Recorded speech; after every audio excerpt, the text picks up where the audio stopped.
പാഴ്സി രാജാവായ കോരേഷ് എൻ്റെ ഇടയനാണ്, അവനെൻ്റെ ഹിതം മുഴുവൻ നിവർത്തിക്കുമെന്ന് കോരേഷ് ജനിക്കുന്നതിന് വർഷങ്ങൾക്ക് മുൻപ് ദൈവത്തിൻ്റെ പരിശുദ്ധാത്മാവ് യെശയ്യാവ് എന്ന പ്രവാചകനിലൂടെ തൻ്റെ ജനത്തോട് വിളിച്ചു പറഞ്ഞു.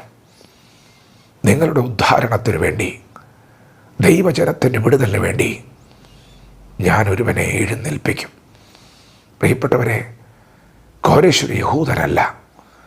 യഹൂദന്മാർ പ്രാർത്ഥിക്കുന്നത് പോലെയോ ഉപവസിക്കുന്ന പോലെയോ ഭക്തി മുറുകെ പിടിക്കുന്ന പോലെയൊന്നും ആ പാരമ്പര്യത്തിലൊന്നും ജീവിച്ച മനുഷ്യനല്ല.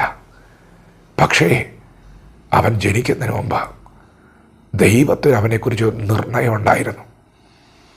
അത് ദൈവത്തിൻ്റെ ഇഷ്ടമായിരുന്നു, ആലോചനയായിരുന്നു, പദ്ധതിയായിരുന്നു. കോരേഷിൻ്റെ വാഴ്ചയുടെ തുടക്കത്തിൽ ദൈവത്തിൻ്റെ ആത്മാവ് അവനെ ഉണർത്താൻ തുടങ്ങി. ദൈവം അവനോട് പറഞ്ഞു, എനിക്ക് നിന്നെക്കുറിച്ചൊരു പദ്ധതിയുണ്ട്. കോരേഷിനോട് ദൈവം സംസാരിക്കാൻ തുടങ്ങി. തിരുവചനങ്ങൾ എഴുതിയിരിക്കുന്ന ആ വചന വെളിപ്പാടുകൾ ലഭിച്ചപ്പോൾ കോരേഷ് കൽപ്പന പുറപ്പെടുവിച്ചു.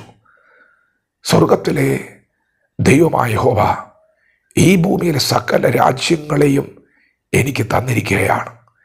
യെരൂശലേമിൽ ഒരു ആലയം പണിയുവാൻ ദൈവം എന്നോട് കൽപ്പിച്ചിരിക്കുന്നു.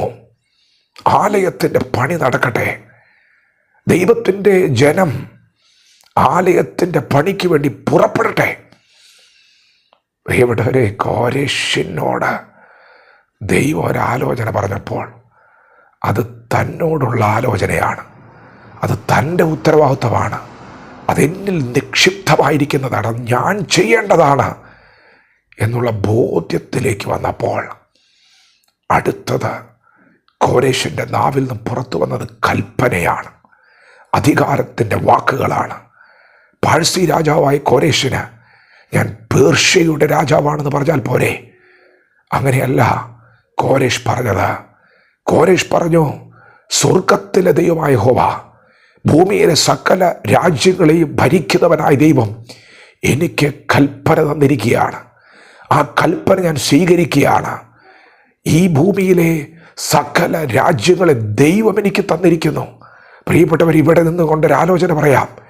യേശു കർത്താവ്, സൃഷ്ടാവായ ദൈവം തന്നെ അനുഗമിച്ചവരോട്, തന്നെ വിശ്വസിച്ചവരോട് പറഞ്ഞു, സ്വർഗത്തിലും ഭൂമിയിലും സകല അധികാരവും എനിക്ക് നൽകപ്പെട്ടിരിക്കുന്നു. ആകയാൽ നിങ്ങൾ പുറപ്പെടുവിൻ, നിങ്ങൾ ലോകം മുഴുവൻ കടന്നു ചെന്ന് സുവിശേഷം പങ്കുവയ്ക്കുവിൻ.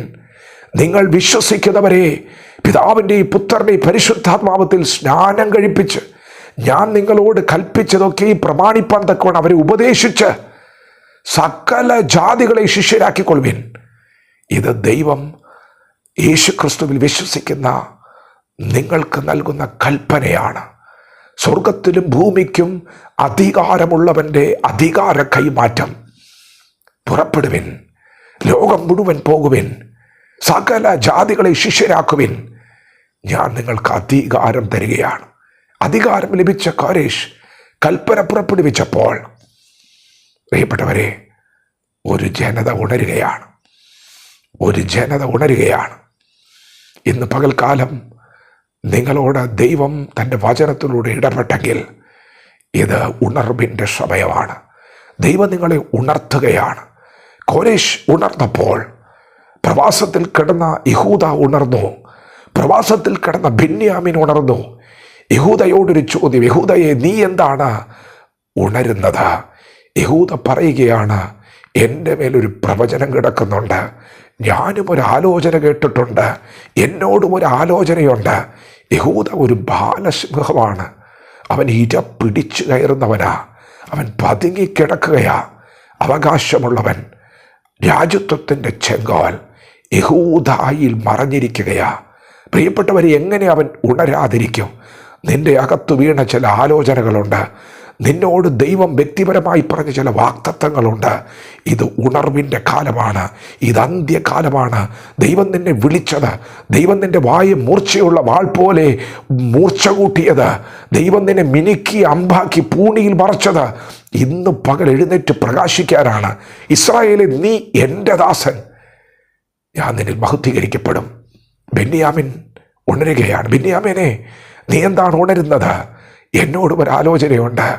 ദൈവം പറഞ്ഞു, ബെന്യാമിൻ കടിച്ചു കീർന്ന ചെന്നായാണ്, അവൻ ഇരയെ പിടിച്ചു വിഴുങ്ങുന്നവനാണ്. പ്രിയപ്പെട്ടവരെ, അങ്ങനെ വാഗ്ദത്തങ്ങൾ ലഭിച്ചവർ, ദേശത്തിൻ്റെ ഉണർവിന് വേണ്ടി നിയമിക്കപ്പെട്ടവർ, പട്ടണങ്ങളുടെ വിടുതലിന് വേണ്ടി നിയമിക്കപ്പെട്ടവർ, മുൻപിലൊരു കോരേശ് ഉണർന്നപ്പോൾ ഒരു പറ്റം ആളുകൾ, ഒരു കൂട്ടം ആളുകൾ, മറഞ്ഞിരിക്കുന്നവർ, വാഗ്ദത്തം ലഭിച്ചവർ, ആലോചന സ്വീകരിച്ചവർ ഉണരുകയാണ്. ഇത് ഉണർവിൻ്റെ സമയമാണ്. ഇത് വിടുതലിൻ്റെ സമയമാണ്. ഇത് നിന്റെ സമയമാണ്. നിന്നോട് പറഞ്ഞ ദൂതിൻ്റെ നിവൃത്തിയുടെ സമയമാണ്. ഉണരുക സിയോനെ, ഉണരുക, ഉണരുക. നിന്റെ ബലം ധരിച്ചു കൊള്ളുക. നിന്റെ കഴുത്തിലെ ബന്ധനങ്ങളെ അറുത്ത് കളക. വിശുദ്ധ അലങ്കാര വസ്ത്രം ധരിച്ചു കൊള്ളുക. പുറപ്പെടാൻ സമയമായി. ദൈവത്തിന് നിന്നെക്കുറിച്ച് വലിയ പദ്ധതിയുണ്ട്. വചനത്തോട് പ്രതികരിക്കാം. ദൈവം നമ്മെ ഓരോരുത്തരെയും പകൽ അനുഗ്രഹിക്കുമാറാകട്ടെ. ആമേൻ.